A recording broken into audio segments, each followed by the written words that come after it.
తాకట్లో ఉన్న మీ బంగారాన్ని విడిపించి ఆ రోజు ఆన్లైన్ రేటుకి కొంటాం. Sharma gold company.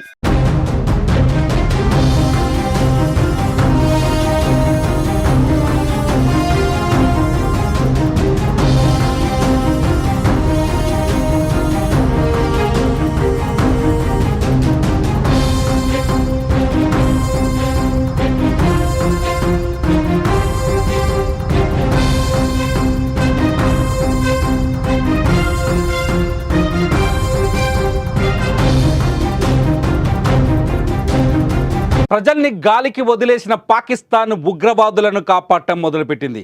ఏ క్షణమైన యుద్ధం వస్తే ఉగ్రవాదులు అడ్డంగా దొరికిపోతే ప్రపంచ దేశాల ముందు దోషిగా నిలబడాల్సి వస్తుందని పాకిస్తాన్ ఉగ్రవాదులను సేవ్ చేసే పని చేస్తోంది. ఇటు ఉగ్రవాద స్థావరాల్ని భారత్ సరిహద్దు చుట్టూ ఉన్న దాదాపు 42 ఉగ్రవాద స్థావరాల్ని అంటే లాంచ్ ప్యాడ్స్ నుంచి ఉగ్రవాదుల్ని పాకిస్తాన్ లోపలికి తీసుకెళ్తున్నారు. అది కూడా ఆర్మీ యుద్ధ ట్యాంకులో వాళ్ళని తీసుకెళ్తున్నట్టుగా భారతీయ ఇంటెలిజెన్స్ సమాచారం అందిస్తోంది. ఇప్పటికే కరాచీ నుంచి ఈ ఆపరేషన్ కొనసాగిస్తున్నట్టుగా తెలుస్తోంది. భారత సరిహద్దు చుట్టూ ఉన్న ఖేల్, పార్దీ, దుద్నియల్, ఆత్ముఖం, జురా, లిఫా, పచ్చిమన్, కహూటా, కోట్లా, కయూరట్టన్, మంధార్, నిఖైల్, చమన్కోట్, జన్కోట్ ఏరియాల నుంచి అనేక మంది ఉగ్రవాదుల్ని దాదాపు 200 మంది ఉగ్రవాదుల్ని ఇక్కడి నుంచి తరలించినట్టుగా తెలుస్తోంది. అంతేకాదు లష్కరే తోయిబా అధినేత హఫీజ్ సయీద్ను కూడా ఐఎస్ఐ యొక్క సేఫెస్ట్ ప్లేస్లో దాచిపెట్టినట్టు తెలుస్తోంది. ఇదిలా ఉంటే పాకిస్తాన్ కేవలం భారతదేశంలో విధ్వంసం సృష్టిస్తున్న వారికి మాత్రమే కాపాడుతుంది, కానీ ప్రజల్ని మాత్రం గాలి కొదిలేసింది. ప్రజలు సింధు ఏరియాలో ఎప్పుడైతే సింధు జలాల్ని నిలిపివేస్తామని భారత్ ప్రకటించిందో అప్పుడే పాకిస్తాన్లో ఆందోళనలు కూడా మొదలయ్యాయి. ఇప్పటికే తీవ్రమైన ఆర్థిక సమస్యల్లో ఉన్నారు పాకిస్తాన్ జనం. పెరిగిపోయిన ధరలతో తీవ్రమైన ఇబ్బందుల్లో ఉన్నారు. సింధు జలాలు ఆగిపోతే పాకిస్తాన్లో కరువు విలయ తాండవం చేస్తున్నట్టు అక్కడి ప్రజలు ఆందోళన చెందుతారు. ఇప్పుడు మీరు విజువల్స్లో చూస్తున్నారు, no water no peace, no water no peace. Water లేకపోతే అక్కడ శాంతి ఉండదు, దయచేసి మాకు నీళ్ళు ఇవ్వండి అంటూ అక్కడి ప్రజలు ఆందోళన చేస్తున్న ఒక ఇమేజ్ మనకు కనిపిస్తుంది. ఇది రాయిటర్స్ రిపోర్ట్ చేస్తున్న వీడియో. రాయిటర్స్ ఎప్పుడైతే భారత్ సింధు జలాలపై ఆంక్షలు విధించిందో, సింధు జలాల ఒప్పందాన్ని రద్దు చేసిందో అప్పటి నుంచి సింధు రాష్ట్రం పాకిస్తాన్ అంటే భారత సరిహద్దుకు దగ్గరగా ఉన్న పంజాబ్, సింధు రాష్ట్రాల్లో రాయిటర్స్ అనే వార్తా సంస్థ అక్కడి నుంచి రిపోర్ట్ చేస్తుంది. అక్కడి రైతులు తీవ్రమైన ఆందోళనలో ఉన్నారని, కన్నీళ్లు పెట్టుకుంటున్నారని చెప్తుంది. అంతేకాదు పాకిస్తాన్లో జరుగుతున్న ఆందోళనలను, నిరసనలను కూడా వీడియోల రూపంలో రాయిటర్స్ బయటపెడుతుంది. పాకిస్తాన్లో తీవ్రమైన ఆందోళనలు జరుగుతున్నాయి, దయచేసి ఈ రెచ్చగొట్టే విధానాన్ని మానుకోండి అంటూ అక్కడి ప్రభుత్వాన్ని, పాకిస్తాన్ ప్రభుత్వాన్ని హెచ్చరిస్తున్నారు. వీళ్ళంతా ప్రజలు కేవలం సింధు జలాలు ఆగిపోతాయన్న భయంతో వీళ్ళంతా ఆందోళన ఉన్నారు. పాకిస్తాన్లో చాలా చోట్ల ప్రజల ఆందోళనల్ని చెదరగొట్టడానికి, ప్రజల తిరుగుబాటుని ఆపడానికి సైనిక చర్యను చేపట్టారు. పోలీసులు విచక్షణ రహితంగా అక్కడి ప్రజల్ని కొడుతున్నారు. ఇప్పటికే సింధు జలాల విషయంలో సింధు రాష్ట్రానికి పంజాబ్ రాష్ట్రానికి మధ్య తీవ్రమైన ఉద్రిక్తతలు ఉన్నాయి. పంజాబ్లో దాదాపు 3 కోట్ల ఎకరాలకు సింధు జలాలు అందుతున్నాయి. సింధు రాష్ట్రానికైతే కేవలం 80 లక్షల ఎకరాల్లో మాత్రమే జలాలు అందుతున్నాయి. దీంతో సింధు ప్రజలు పంజాబ్పై యుద్ధం చేస్తున్నారు. అక్కడే పాకిస్తాన్ పంజాబ్పై యుద్ధం చేస్తున్నారు. పంజాబ్లో నీటిని ఆపుతున్నారని, సింధు జలాలను ఆపేస్తున్నారని యుద్ధం చేస్తున్నారు. ఒకవేళ భారత్ ఇప్పుడు సింధు జలాల్ని పూర్తి స్థాయిలో కట్టడి చేస్తే, ఒప్పందాన్ని రద్దు చేసిన తర్వాత ఇక్కడ భారత్ ప్రాజెక్టులని పెంచే అవకాశం కనిపిస్తుంది, సింధు జలాల్ని ఆపే అవకాశం కనిపిస్తుంది. సింధులో కలిసే ఉపనదుల నీళ్లను కూడా అడ్డుకునే అవకాశాలు స్పష్టంగా ఉన్నాయి. ఈ నేపథ్యంలో ఒకవేళ సింధు జలాలు ఆగిపోతే 80% పాకిస్తాన్ ఎడారిలా మారిపోతుంది, మేము ఆకలి చావులు చస్తామంటూ అక్కడి ప్రజలు తీవ్రమైన ఆవేదనతో ఉన్నారు. ఉద్రిక్తతలను తగ్గించాలి, సింధు జలాల్ని తిరిగి భారత్ను ఒప్పించి సింధు జలాన్ని పాకిస్తాన్కు వచ్చేలా, శాశ్వతంగా వచ్చేలా చర్యలు తీసుకోవాలంటూ పాకిస్తాన్ ప్రజలు ప్రపంచాన్ని వేడుకుంటున్నారు.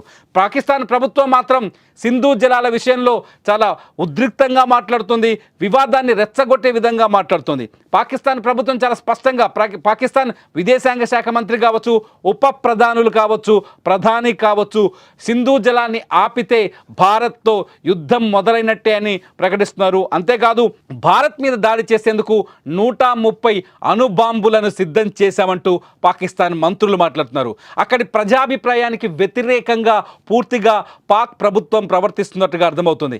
ఇప్పటికే తీవ్రమైన ఆర్థిక ఇబ్బందుల్లో, ఆర్థిక మాంద్యంలో కూరుకుపోయింది పాకిస్తాన్. అక్కడ పాలు కొనాలి అంటే కనీసం 300 పాకిస్తానీ రూపాయలు ఖర్చు చేయాలి ఒక లీటర్ పాల కోసం.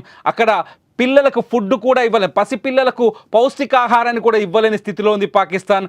అత్యధిక ధరలతో తల్లడిల్లిపోతున్నారు పాకిస్తాన్ ప్రజలు. పాకిస్తాన్ ప్రజల ఆకలి కేకల్ని వదిలేసిన పాకిస్తాన్ ప్రభుత్వం కేవలం భారత్ పైన ఎలా పగ తీర్చుకోవాలి, ఉగ్రవాదాన్ని ఎలా రెచ్చగొట్టాలి, సరిహద్దుల్లో రక్తపాతాన్ని ఎలా పారించాలని ఒకే ఒక ఉద్దేశంతో ముందుకెళ్తుంది. ఈ ఉద్దేశం వల్లనే పాకిస్తాన్ ఇవాళ ప్రజల అభిప్రాయాన్ని వదిలేసి, ప్రజల ఆందోళనల్ని వదిలేసి, ప్రజల నిరసనల్ని వదిలేసి కేవలం ఉగ్రవాదుల్ని కాపాడే చర్యలు చేపట్టింది. సరిహద్దుల్లో సైనికుల్ని మోహరిస్తున్నామనే వంకతో సైనికుల దగ్గరున్న అర్రకొర్ర యుద్ధ ట్యాంకుల్లో ఉగ్రవాదుల్ని సేఫెస్ట్ ప్రాంతాలకు తరలిస్తుంది. పీఓకేలో ఇప్పటి వరకు ఉగ్రవాద శిక్షణ కార్యక్రమాలు ఇచ్చిన పాకిస్తాన్ దాదాపు 42 లాంచ్ ప్యాడ్లని ఉగ్రవాదుల కోసం అరేంజ్ చేసింది. ఆ 42 లాంచ్ ప్యాడ్ల నుంచి సుశిక్షితులైన ఉగ్రవాదుల్ని ఇంకా పాకిస్తాన్ లోపలికి తరలిస్తున్నట్టుగా భారత ఇంటెలిజెన్స్ నిఘా వర్గాలు బయటకు తెలియజేస్తున్నాయి. ఇదంతా చూస్తుంటే కేవలం పాకిస్తాన్ ఉగ్రవాదం కోసం తమ దేశాన్ని సర్వనాశనం చేస్తున్నట్టుగా స్పష్టంగా అర్థమవుతోంది. రాయిటర్స్ సంస్థ ప్రతినిధులు పాకిస్తాన్లోని సింధు, పంజాబ్ రాష్ట్రాల్లో పర్యటిస్తున్నప్పుడు ఒక్క రైతు కూడా పాక్ చర్యల్ని సమర్థించటం లేదు. ఒక్క పాకిస్తాన్ రైతు కూడా యుద్ధం కావాలని కోరుకోవట్లేదు. పాకిస్తాన్ ప్రజలు చాలా స్పష్టంగా చెప్తున్నారు, పాకిస్తాన్లో ఉగ్రవాదాన్ని కాదు పెంచి పోషించాల్సింది, ఆర్థిక వ్యవస్థని పెంచి పోషించాలి అంటున్నారు. సింధు నదీ జలాలకు ఎటువంటి ఆటంకం లేకుండా పాకిస్తాన్లో పారే విధంగా చర్యలు తీసుకోవాలనుకుంటున్నారు. ఏదైతే ప్రపంచ బ్యాంకు భారత్ పాక్ మధ్య 1960లో ఈ ఒప్పందాన్ని కుదిర్చిందో ఆ ప్రపంచ బ్యాంకు పాకిస్తాన్కి బుద్ధి చెప్పి సింధు నదీ జలాల్ని యథావిధిగా కొనసాగే విధంగా చర్యలు తీసుకోవాలని వేడుకుంటున్నారు. చాలామంది పాకిస్తాన్లో ఉన్న ఆర్థికవేత్తలు కావచ్చు, పాకిస్తాన్లో ఉన్న లెక్చరర్స్ కావచ్చు, మేధావులతో కావచ్చు రాయిటర్స్ మాట్లాడుతున్నప్పుడు వాళ్ళు చాలా స్పష్టంగా చెప్తున్నారు, ఒకవేళ సింధు జలాలు ఆగిపోతే పాకిస్తాన్ మెడకి ఉరి బిగించినట్టే, ఒకవేళ సింధు జలాలు రాకపోతే పాకిస్తాన్ ఎడారి కావడం ఖాయమని చెప్తున్నారు. ఇప్పటికే వర్షాలు లేక పాకిస్తాన్లో అనేక ప్రాంతాల్లో ప్రజలు తీవ్రమైన ఇబ్బందులు ఉన్నారు.